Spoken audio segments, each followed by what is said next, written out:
পরকীয়া করতে এসে ধরা খেলেন পুলিশ সদস্য। দর্শক, ঘটনাটি ঘটেছে এ সম্পর্কে বিস্তারিত থাকছে আজকের প্রতিবেদনে। গোপালগঞ্জে এক ব্যবসায়ীর স্ত্রীর সঙ্গে পরকীয়া করতে এসে স্বামীর হাতে ধরা খেয়েছেন পুলিশ সদস্য সিরাজুল ইসলাম। শুক্রবার সন্ধ্যায় গোপালগঞ্জ শহরে এই ঘটনাটি ঘটে। ওই সময় এলাকার কয়েকশো জন লোক জড়ো হয় ওই স্থানে। ওই নারীর স্বামী বিষয়টি পুলিশকে জানালে পুলিশ এসে ঘটনাস্থল থেকে রিয়াজুল ইসলামকে উদ্ধার করে গোপালগঞ্জ সদর থানা হেফাজতে নিয়ে যায়। রিয়াজুল ভোলা জেলায় নৌ পুলিশে কর্মরত আছেন। তার বাড়ি সিরাজগঞ্জের উল্লাপাড়ায়। এই ঘটনায় শনিবার সকালে ভুক্তভোগী ওই ব্যবসায়ী গোপালগঞ্জের পুলিশ সুপার আয়েশা সিদ্দিকের কাছে এ ব্যাপারে আইনগত সহযোগিতা পেতে লিখিত আবেদন করেন।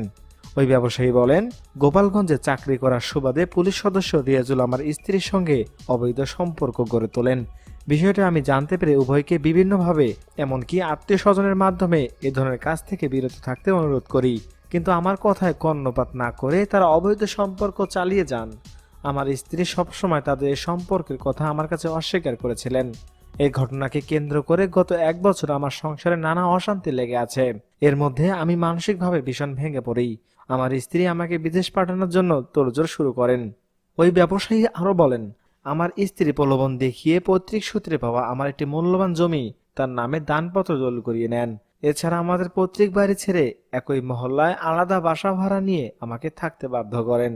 স্ত্রীর অবৈধ সম্পর্কে সত্যতা যাচাই ও হাতে নাতে তাকে ধরতে ব্যবসায়িক কাজে আমার খুলনায় যাওয়ার কথা বলি।